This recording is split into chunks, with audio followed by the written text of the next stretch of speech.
Hey everyone, welcome back to our programming series. If you enjoyed our last tutorial on basic mapping, you are going to love this one. Today we are talking things a step further with advanced mapping technique in R. We will be exploring how to customize maps, handle special data in more detail, and create interactive maps with multiple layers. So let's dive right in. First, let's start with advanced handling of spatial data using the SF package. The first thing we're going to do is learn how to project our data into different coordinate systems. This is critical when working with datasets from different sources. So spatial data often comes in different projection, and sometimes we will need to reproject them. And for that, we need a reprojection. So let's reproject a dataset to the WGS84 coordinate system. So this is the data for reprojection. Here I use a variable world data projected ST transformation world data CRS 4326, and for check this I used ST CRS world data projected. So here ST transformation converts our data, our spatial data, into the WGS84, and here SRS, which is commonly used for mapping data globally. So now our dataset is reprojected. Let's see here. And as a common coordinate system that works with most global dataset, making it easier to overlay with other spatial data. Now let's move on to some special operations. For example, finding the centroid of each region or polygon is a common task. Let me show you how. So here I used a code for ST centroid. This function calculates the geometric centers of each polygon. This function at zoom SF, this function adds these centroids as red point on the map.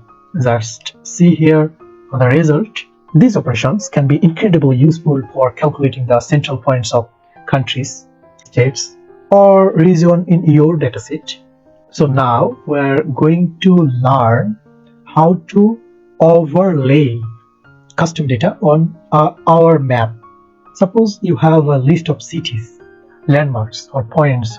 So let's add them on the top of our maps. So we will start by adding custom cities data on points on map.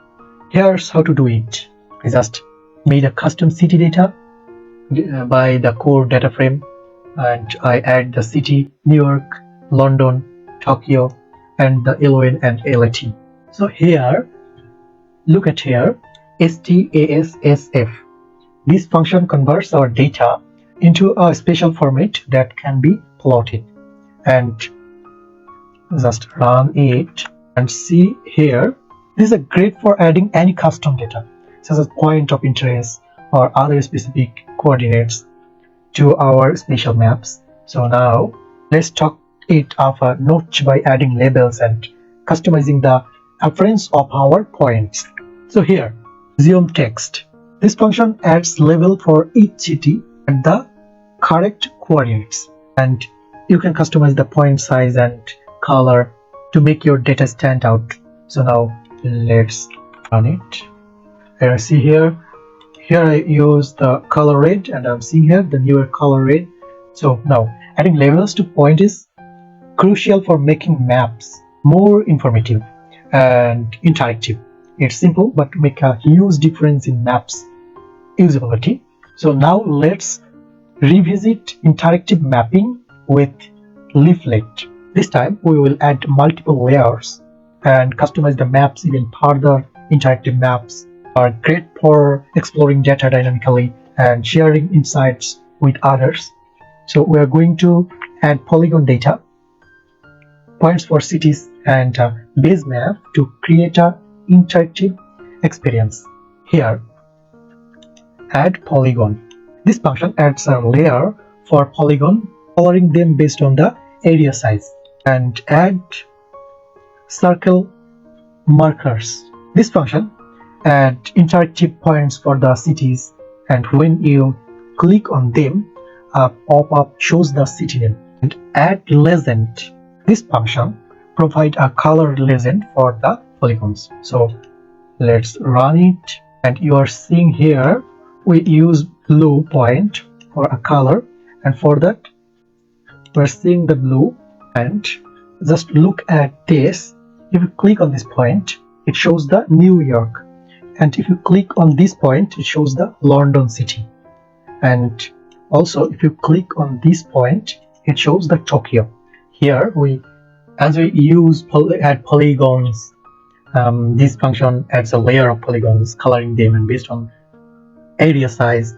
And then we use add circle markers. So this function adds interactive points, these points for cities, and when you click on this, it shows up the city. And as we used add legend, this provides a color legend for the polygon. So this map is fully interactive, allowing you to zoom in and zoom out and click on the elements to explore more detail. You can add as many layers as you want, making it a powerful tool to visualize complex dataset. So let's talk about styling our maps to make them look more polished. You can customize themes, change color. So just see here, I used scale fill varieties C. This applies a custom color scale for the varieties package. Just run it, and as you can see here, we're using custom color scale can make these maps visually appearing and easier to interpret, especially when we're working with continuous data. And now let's experiment with different map projection to see how the world can be represented differently. So here, HD transform. This represents the map in the Robinson projection, which is commonly used for world map. Map projection are important because they control how spatial data is displayed. Different projections are useful for different purpose, so it allows good to experiment and choose one that fits your project. So that's wrap on advanced mapping in R. Today we covered reprojection data, spatial operations, adding custom data layers, and making both static and interactive maps. In the next video we will explore even more advanced technique like spatial joins and working with raster data. And until then, keep experimenting with these tools and happy coding. And that's for today. See you next. Bye bye.